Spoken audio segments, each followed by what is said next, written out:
계시록 읽는 거 두 번째 시간입니다. 그럼 계시록 1장 2절을 통하여 자기의 본 것을 증거하는 데 대해서 사도 요한이 진리를 증거한 것이 무엇인가를 알아보도록 하겠습니다. 1장 2절입니다. 요한 하느님의 말씀과 예수 그리스도의 증거 곧 자기의 본 것을 다 증거하였느니라. 그래서 여기서는 본 것을 증거했는데 본 것에는 세 가지를 봤다고 볼 수가 있습니다. 먼저 19절에 보면 내가 본 것과 이제 있는 일과 장차 될 일을 기록한다 이렇게 되어 있죠. 이것은 이제 먼저 본 것이 있다 이 말이죠. 뭘 봤느냐? 이루어진 것을 보고 증거한 진리가 있다 이 말입니다. 뭐가 그러면 이루어졌느냐? 완전 속죄와 구원이 이루어지는데 영생을 가지고 온 예수님을 증거하는 일인데요.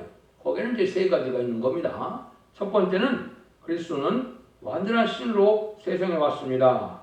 이것은 도성인신을 얘기하는데 신으로 계신 주님께서 하나님 이 땅에 인간의 육신의 몸을 가지고 왔다는 것이죠. 인성을 가진 인간으로서는 도저히 할 수 없는 많은 표적과 기적을 행함으로 하나님의 아들임을 증거한 것이죠. 신성이 반드시 있어야 또 하나님 주님의 그리스도의 자격이 되기 때문에 그걸 말씀한 것이죠. 그런데 사도 요한은 가장 상을 받는 자로서 친히 본 것이 많이 있다 이거죠. 완전히 신앙을 가진 분이 아니면 하나님의 아들이 아니면 할 수 없는 일을 한 것을 자세히 증거했다 이 말이죠. 그래서 첫 번째 사도 요한은 예수님이 신성을 가진 분이다. 하나님의 아들임을 증거했다. 이것이 중요한 의미가 있는 겁니다. 두 번째는 인성으로 오신 것을 친히 보고 느꼈다 이 말이죠. 이거 참으로 중요한 일입니다. 왜 또 인성이 있어야 되느냐? 인성이 없이는 재물의 자격이 또 없거든요. 그래서 예수님은 친히 예수의 몸도 만져보고 또 안겨보게 되고 침식을 같이 하고 꼭 사람과 같은 똑같은 인성이 있다 이 말이죠. 완전한 인간이 됐다 이 말이죠. 이것은 환목제물이고 속건제물의 자격을 가졌다는 것을 뜻하는 것입니다. 두 가지 중에 하나만 있어도 이게 화목제물, 속건제물의 자격을 잃게 되거든요. 죄도 없으셔야 되고 또 어때서 피와 몸이 없으면 제물의 자격이 없고 이거를 다 갖춘 것이 바로 예수님이다. 그래서 성령으로 잉태된 이 사실도 중요한 의미가 있는 거죠. 성령으로 잉태하는 것 자체도 이제는 뭘 뜻하느냐? 잉태 자체를 아버지가 없이 남자가 없이 잉태된 것은 성령 능력이 되는데 그것이 또 어떻게 자란 것입니까? 성모 말에 태만 빌린 것이고 그 예수님은 어떻게 자랐느냐? 하늘로부터 오는 물과 피로 자랐다. 요한일서 5장 6절에 보이겠죠? 이는 물과 피로 임하신 자니 곧 예수 그리스도시라. 물로만이 아니요 물과 피로 임하셨고 그랬죠. 이것은 하늘로부터 하늘 영을 공급받아서 예수님은 특별히 자라나신 분임을 알 수 있는 것이죠. 세상에 나와서야 세상 물질을 먹고 살으셨지만은 뱃속에서는 하늘로부터 공급되는 일로 물과 피로 임하여 자라신 분이다. 이것이 인간이 자라는 것하고 틀리죠. 그래서 하나님께서는 주님께서는 이러한 신성과 이성을 모두 갖춘 것을 잘 체계적으로 증거한 것은 요한 1, 2, 3서나 또 요한복음에서 잘 증거를 했죠. 이것이 사도 요한의 의대한 그러한 영적인 높이라고 할까요? 깊이라고 할까요? 이걸 가지신 분인 것을 우리가 알 수가 있죠. 이걸 증거하러 왔다는 것이죠. 그 다음에는 뭐를 또 증거했느냐? 완전히 승리를 이룬 것을 증거했다. 요한복음 19장 30절에 보면 예수님이 십자가에 와서 가상 출현하시고 마지막에 다 이루었다는 말씀하셨죠. 이것이 구원의 완성을 친히 목도한 자다. 12사도가 있었지만은 십자가 밑에 가서 예수님의 구원의 완성의 목소리를 들은 것은 사도 요한이 유일하죠. 그래서 이것이 아주 중요한 증거가 된다 이 말입니다. 그래서 이런 일들이 필요한데 예수님은 왜 우리에게 화목제물, 속건제물이 되어야만 되겠습니까? 이것은 피 흘림이 없이는 사함이 없다 그랬죠. 그래서 9장 22절에 그런 명제법전을 말씀하는데 구약이라는 것은 짐승의 피로 죄를 들여서 제 허물을 덮는 그런 역사를 한 것이죠.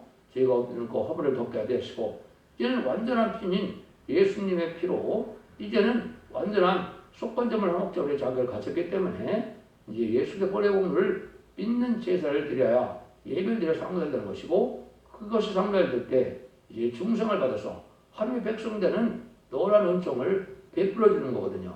그러니까 이거를 잘 깨달아야 된다 이 말이죠. 그래서 원죄 자범죄가 없고 또 사망의 권세를 이겨서 부활 승천하셔서 이제는 성령을 보내주시는 그런 예수님으로서 완전한 그리스도의 메시아의 자격을 갖춘 분이다. 요걸 이제 잘 깨달아야 된다 이 말이죠. 이것이 이제 예수님이 하신 일이고 또 이제 우리가 잘 아는 것은 예수님은 죄를 사하기 위해서 인류의 죄를 사하기 위해서 오셨지만은 이사야 9장 6절 7절에 보면 예수님이 오신 목적은 하나기가 우리에게 났는데 그분은 정사를 배웠고 기모자라 모사를 하는데 결국 평강의 왕이라고 그랬는데 뭐라고 합니까? 다윗의 의에 앉아서 그 나라를 굳게 세우고 영원토록 공평과 정의로운 것을 보존할 것입니다 그랬죠. 예수님은 다윗의 왕의 그 왕위를 이뤄서 영원한 나라를 세우러 이 땅에 오셨다 이 말입니다. 그래서 예수님이 이 땅에 오신 목적도 두 번째는 바로 왕국권으로 해서 그리스도의 나라 성전 나라를 위해서 오셨다는 사실을 우리가 알아야 된다 이 말입니다. 그럼 이러한 화목제일과 신성과 인성을 가진 분이 또 예수님이 이 땅에 오신 것은 뭐로 또 오셨느냐?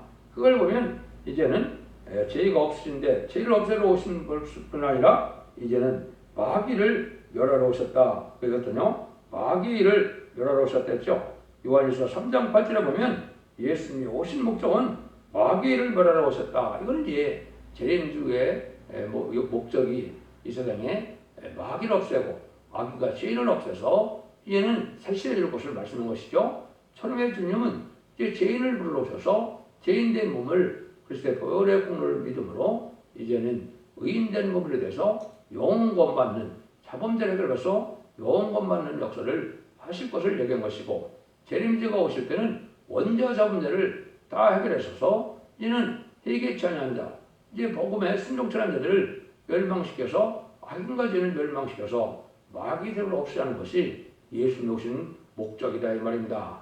그래서 예수님이 또 영원의 사명도 이방 갈릴리에서 예언된 것처럼 12사도에게 그 사명을 맡기셨죠. 12사도가 그 사명의 기자들이 지금 2000년 동안 천국 복음을 땅에 전한 것이 바로 예수 그리스도의 첫 번째 복음을 맡은 그 역사가 된 것이죠. 그래서 사도계통의 역사가 이루어졌는데 제레미야는 이제 사도 요한계통이라고 볼 수 있는 것이 요한복음 21장에 보면 내가 올 때까지 머물두게 하는 사명이다 그랬거든요.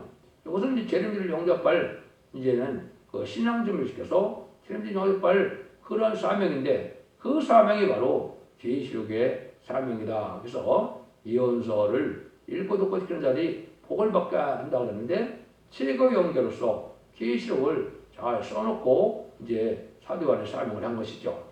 세월이 흘러서 정한 때가 돼서 사도 요한의 사명이 그대들이 나타나서 이제는 타신의 사명으로 이제는 예언서를 읽고 듣고 지키게 하셔서 8년간 전에 구원받게 하시는 것이 하나님의 뜻인데요.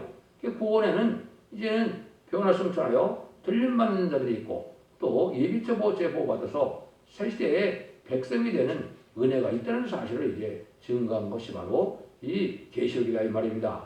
이걸 증거로 이제 사도 요한은 여기 자기가 증거한 내용을 얘기한 것입니다. 그 두 번째는 이제 있는 일이다 그랬는데 이제 있는 일은 그때 당시 로마 시대에 사도 요한이 살아생전에 있는 일을 기록했는데 그때 있는 일을 기록한 것이 바로 뭡니까? 7개에 보낸 편지를 이제 그때 있는 일을 기록한 것이죠. 그래서 7개를 통하여 우리에게 무슨 교훈을 주려고 하셨느냐? 제레미야를 맞이할 첫대기의 신앙 표준이다. 칭찬받을 일과 책망받을 일을 다 말씀하셔서 책망받을 일을 고쳐야만 죄인을 용접할 수 있다 이 말입니다. 지금까지는 죄인을 부르는 시대이기 때문에 완전 변론에 순종치 않아도 이제 우리 주님을 구세를 용접하면 중생의 역사가 있었기 때문에 별 문제가 없어서 하나님은 말씀을 가끔하나 잘 몰라도 별로 죄로 여기지 아니하신 겁니다. 제레미야가 볼 때는 원죄 잡념을 해결받아서 마귀의 세력을 이기는 자가 되기 때문에 완전변의 말씀을 듣고 지켜야만 원죄 잡념을 해결받는 것이지, 그냥 말씀을 가감하면 이제는 그 축복을 받지 못한다는 것이 계시록의 말씀이죠. 그래서 계시록 20장 17절에 보면 성령과 신부하신 말씀을 가감하면 재앙을 받고 하나님의 축복을 받지 못한다, 이렇게 되어 있죠. 이것이 이제 진리의 대표, 다시안의 대표가 나타나서 이제는 그 말씀을 이루어 나갈 때 말씀을 가감하면 되지 않는다는 그 뜻입니다. 이제 있는 일 중에 이제 두 번째는 무슨 뜻이냐? 인간 동안에 마지막 끝을 맺는 교회가 나오는데, 그것이 이제 계시록 1장 20절이나 또 1장 12절에 나왔을 때는 금촛대라고 그랬죠. 7개 촛대교회를 뜻했고, 계시록 11장 4절에도 두 촛대라고 그랬죠. 그는 끝을 맺는 흑암을 뚫고 나가는 교회로서 죄를 용접할 신앙 준비하는 것이고, 세상을 심판하고 말복을 모아서 새 시대에 복을 받게 하는 끝을 맺는 교회가 촛대교회로 연대하는 겁니다. 그래서 그 촛대교회가 인간 정권에는 어떻게 나오느냐, 그 비밀이 또 7교회에 숨겨져 있는 것이죠. 지금까지는 이제 요원 시대이기 때문에 교단과 교파가 상관없이 우리 주님을 구세로 영접하여 중생의 역사가 있으면 정통적인 기독교 신앙으로 볼 수 있는 것입니다. 아무리 정통이라는 그걸 겪은 정도를 가지고 있다 해도 중생의 역사가 없다면 아무 소용도 없는 거고, 참된 지배단체도 참된 기독교도 아니거든요. 그래서 로마서 8장 9절처럼 그리스도인이 영이 없으면 그리스도인이 아니다 이 말이죠. 중생을 받아서 요한복음 3장 이제 15절처럼 뭐라 그럽니까? 물과 성령으로 거듭나야만 이제 천국에 갈 수 있다고 그랬죠. 그것이 진리다 이 말이죠. 그래서 이제는 그 촛대교회를 통해서 완전하게 원죄자문의 해결받고 죄를 영접할 수 있는 그 비밀을 알려준 것이 바로 7교회다. 그것이 에베소 교회를 통해서 사랑의 힘으로 촛대가 옮기고, 소만하기를 통해서 환란과 공격에 충성까지를 다해서 멸류관을 받을 만한 인격을 갖추게 되고, 그 인격을 갖춘 종이 필살같이 열림이 있는 교회를 하나님이 허락해서, 열림은 하나님께 진에게 나와서 이제는 완전한 변화 성찰할 만한 그런 교회에 은혜가 내린다 이 말이거든요. 그래서 필라델피아가 촛대교회였던데 거기서 멸류관을 받는 종들이 나오는 것이 24,000명의 변화 성도가 나오는 교회를 뜻했다. 이것은 아주 엄청나게 중요한 비밀인데, 이걸 엄청나게 좀 받아들이지 못하고 떼지 못하는 것이 기독교의 상황이다, 이렇게 볼 수가 있는 겁니다. 세 번째는 이제 이기는 자의 비밀을 이제 얘기하시고, 이기는 자에게는 어떤 복을 줄 것이냐, 이것이 에덴 동산을 회복시켜서 에덴 동산에서 받았던 왕권의 축복을 회복시켜주는 축복을 받게 된다. 이것도 좀 중요한 말씀이죠. 아담과 하와가 이제는 에덴 동산에서 뱀의 유혹을 받으므로 이제는 생명과도 못 먹게 됐고, 또 쫓겨났고, 또 왕권도 빼앗겨서 이제 뱀이 용이 돼서 세상을 뱀이 용이 다스리는 시대가 온 거거든요. 이걸 다시 회복시켜주는데, 그거는 이 뱀을 다시 이기는 자들에게 주는 축복이다. 그래서 이기는 자는 바로 인마진 14,000명을 뜻했는데, 그런 자들에게는 에덴 동산을 축복을 다시 주고, 에덴 동산에서 빼앗겼던 왕권의 축복을 다시 주셔서 세상에 이제 왕으로 삼는다, 지도자로 삼는다 이 말이거든요. 예수님은 만왕의 왕으로서 천상천의 왕이시지만은 이 땅에 다스릴 때 이제 하나님의 참된 사명자들을 통하여 이 분봉하게 되어서 세상을 다스리게 하는 것이 하나님의 뜻이다 이 말입니다. 그런 일들이 이제 여기에 숨겨져 있기 때문에 계시록의 7개에 대해서 그 비밀을 알려준 것이다, 이렇게 볼 수가 있죠. 이제 세 번째 마지막은 이루어질 것을 보고 증거한 것이다. 이것은 한마디로 환난장의 날에 중생받은 종들과 중생받은 성도들은 어떻게 이제 예비처 보호받고 변화를 성천하여 새 시대의 축복을 받게 되느냐, 이 비밀이 있는 것이죠. 여기 이제 계시록을 쓴 목적이 되겠죠. 이제 재림의 주가 오실 때는 세상을 심판하러 오시는데, 이제 악인과 죄인을 멸하러 오시는 거기 때문에 죄인을 불러올 때 하면 틀리죠. 그래서 주님께서 이제는 회개할 때 회개해서 중생을 받아서 하나님의 백성이 되고, 예언의 말씀을 읽고 듣고 껴서 이기는 자가 돼서 변화성찬하여 공중강강의 말씀은 예수를 영접하는 비밀을 알려주고 이제는 순종함으로 예비처 보호처에 환란제함 등의 보호에서 양육받음으로 새시대 백성이 되는 그 비밀이 계시록에 숨겨져 있다 이 말입니다. 이걸 이 시대에 꼭 배워야 되는 거고 이걸 알지 못하면 이 구원을 받지 못하는 때가 바로 이 심판 때다 이 말입니다. 그것이 이제 가장 중요한 것이 뭐냐?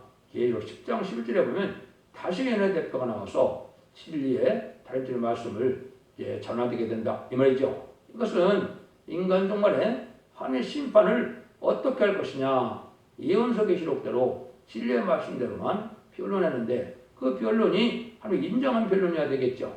그거를 이제 지지파부터 갈대라고 하고 다림질이라고 했고 청량질이라고 했는데 그것은 하나님이 직접 하신다고 예언이 되어 있고 또 주님이 직접 하신다고 예언이 되어 있거든요.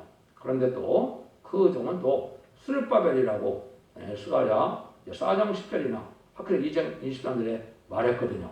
그 스룹바벨이 바로 이제 하나님의 권세로 예수님의 대행자로 하나님의 대행자로 완전별을 이루는 이런 지휘반 같은 갈대를 청량하는 것으로 나타날 때 그것이 첫대계로서 인마진 14만 4천 명의 백성들을 지키고 택한 백성들 예비죄로 보호하라서 새시대의 복을 누리게 하는 것이 이제 계시록의 주된 내용이다. 이렇게 보시면 되거든요. 이걸 이 시대에 이제 계시록을 통해 하나님의 구원의 섭리를 이루고자 하는 것이 하나님의 뜻이다. 그래서 그것이 첫 번째는 이제 진리 통일을 이룰 것을 위해서 지휘반 등 갈대로 청량을 한다. 그래서 신앙이 참된 종인지 거짓된 종인지 참된 기독교인지 들포도 기독교인지 이거를 다 말씀을 가지고 청량을 한다 이 말입니다. 그런데 상달되는 후서와 예배를 드리지 못하는 자들은 청량받을 가치가 없다 이 말이죠. 왜 그래요? 예수님을 믿어서 회개할 때서 하나님의 백성들은 자격을 갖는 기간을 2000년이나 줬는데 회개치 않고 주님을 영접하지 못했다면 이거는 이제 심판의 대상이 되는 것이지 복의 근원이 복을 받는 것이 아니죠. 그 역사를 이제 11장에 말씀을 하신 것이죠. 그래서 계시록 10장 11절에 보면 서간에게 말하기를 네가 많은 백성과 나라와 방언과 임금에게 다시 예언하여야 하리라 하더라. 이것은 이제 17권의 선지서를 2500년 내지 2700년 썼던 선지서를 이 시대에 맞게 왜냐하면 선지서 자체가 인간 종말에 되어질 일을 목적으로 쓴 것이지 육적 유대인들의 부분적으로 성취된 그때를 중심으로 쓴 것이 아니거든요. 그때 사실을 들어서 인간 종말을 예언한 것이 예언서를 쓴 본래 목적이거든요. 그러니까 어떤 것이 더 중요합니까? 그러니까 이 시대에 예언서를 깨달아서 예언서를 지키고 거기서 회개해서 원죄점들을 해결받아서 새시대 축복을 누리는 그 비밀을 깨닫는 것이 중요한 거거든요. 그러니까 예언서라는 것은 대부분 재림주 때의 역사의 내용을 말씀하는데 그것이 비밀이기 때문에 잘 알지 못해서 하나님께서 하나님의 종을 새긴 사명을 세워서 다시 하나님의 사명을 감당케 하심으로 그 변론을 온 세계 다 듣게 한 다음에 그 변론대로 심판하고 변론대로 구원하고 변론대로 복을 받게 하는 것이 하나님의 공의의 사랑이다. 이렇게 보시면 됩니다. 그래서 마지막 한일의 역사 중에 전삼전만에 진리의 심판에 대한 일을 전할 종은 어떤 종이냐? 이게 이제 가장 큰 비밀 중에 하나거든요. 이 내용이 이제 하나님의 예제정도 있지만은 모든 성경에 예언이 되어 있고 또 그 예언된 종이 나오는 과정이 또 예언서에 계시록에 다 숨겨서 말씀의 응답을 받고 예언이 성취되므로 그 종을 들어서서 하나님이 할국과 직전을 가르고 그러고 난 다음에 인마진 14만 4천 명을 통하여 세상을 심판하는 역사를 진행한다. 그래서 인마진 10만 4천은 변화성천에 되고 변화성천에 할 때 이제 하늘나라에 가서 하느님 앞에 가서 이제는 왕국 부서적이 되고 이루어지게 하시고 이제는 지상 강림할 때 백마탄 군대가 되어서 아마겟돈 때 최종 승리하는 여호와의 군대 백마탄 군대가 되거든요. 그 내용이 이제 계시록 19장 11절 이하에 아마겟돈에서 최종 승리한 자들을 말씀한 것이죠. 이게 이제 가장 구체적인 이제 역사고 사건이라고 할까요? 그런 뜻이라고 볼 수 있는 것이죠. 이 내용이 구체적으로 어떻게 합법적인 단체가 되고 어떻게 합법적으로 그게 이루어갈 것이냐 그걸 구체적으로 내는 것이 계시록의 비밀이고 그 비밀이라는 것이 하나님의 사명을 감당하는 일이 되죠.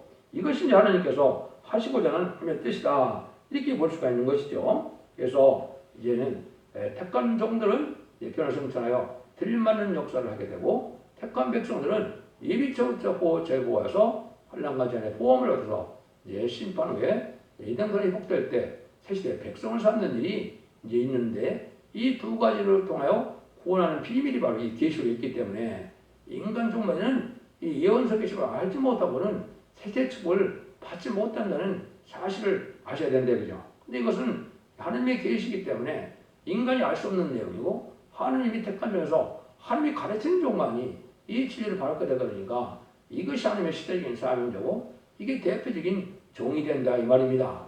그래서 가장 억측이 많고 또 가장 이단과 탈선된 단체도 많은 이유는 바로 뭐예요? 하느님께서 주는 지식과 지혜로 하는 것이 아니고, 이걸 인간의 지혜와 지식으로, 인간의 학문적으로, 문자적으로 이렇게 해서 풀으려고 그러니까 맞을 턱이 없는 것이죠. 여러분들이 이 시대에 이 진리를 잘 분별해서 다른 진리의 진리가 무엇인지 거기에 순종함으로 이기는 자의 능력도 나오고, 그런 성취할 수 있는 은혜도 받게 되고, 원죄자 문제를 해결하는 은혜를 받아야만 죽지 않고 새 시대에 가서 이제 천년왕국의 복을 누리게 된다. 이것이 이제 계획을 통해서 하시고자 하는 말씀이다 이 말입니다. 그 다음에는 이제 천년왕국이 와서 예수님이 안왕으로 다스리고 지금 2장 4절에 되어 있죠. 그러면 이제 생육과의 번성에 땅에 충만하라. 창세기 1장 28절에 일단 축복했던 그 일들이 이루어지게 되죠. 그래서 하느님의 참된 백성이 하나님의 왕권받은 종들을 섬기는 백성을 생산하게 되고, 그자들도 하나님의 공의를 위해서 마지막으로 미혹을 또 받게 하는 그런 일이 있죠. 아들장 다 풀어놓는다 이 말입니다. 그래서 이제 백보자 심판에 대해서 이제는 인류 역사상 태어난 자들이 다 살아나는 일이 요한복음 5장 19절에 생명의 부활과 심판의 부활이 있다고 했죠. 생명의 부활과 심판의 부활이 있어서 그걸 백보자 심판 때 심판함으로 영원한 지옥과 영원한 천국으로 나눠져서, 이제는 그것이 계시록 1장 3절에 하나님과 더불어 동거동락하는 놀라운 은총을 이루는 것이 계시록의 끝이거든요. 하나님의 천지 창조 목적은, 그래서 이 시대에 천년왕국이 땅에 건설하는 것이 첫 번째 목적이고, 두 번째 최종 목적은 하나님 나라에, 영원한 나라에 가서 영원한 복락을 했는데 하나님과 더불어 주님과 더불어 같이 동거할 수 있는 놀라운 은총을 이루는 것이 하나님의 사랑의 완성이다. 이렇게 볼 수 있는 겁니다. 그 엄청난 내용의 비밀이 다 이 계시록에 들어있다 이 말입니다. 이런 말씀을 깨달아서 우리가 하나님 앞에 이제는 복받는 일들을 하기 위해서 이 계시록을 준 것이고, 이 시대에 이 계시록이 우리에게는 참으로 중요한 일이다. 그렇게 볼 수 있는 것이죠. 그래서 이 계시록을 통하여 이제는 하실 일이 있는데, 그것이 선지과의 사명자가 나오고 선지과가 이루어지고, 사명자를 통하여 또 역사할 교회가 나오고, 그 역사할 교회를 통하여 1300년 만에 온 세상에 전하는 일이 있게 되고, 그 전하는 대로 심판하게 되는데, 이 순종하는 자는 후 3년 만에 이제 들어가서 짐승의 표를 받게 되고, 짐승의 표를 받는 자들은 또 대접장과 아마겟돈 전쟁 때 천멸을 당하게 된다 이 말입니다. 이것이 하나님의 공의와 사랑이 완성되는 방법이거든요. 이거를 이제 잘 깨달아서 질패 순종함으로 원죄와 자문제를 가서 자손 만대 축복을 누리는 그 비밀을 증거하게 되는데요. 여러분들 이 진리의 말씀을 잘 순종하여 환난과 장애날에 심판과 상관없이 원죄와 자문제를 가서 자손 만대 축복을 누리는 복된 종들과 성도님들이 다 되시를 예수님으로 간절히 축원드립니다. 아멘.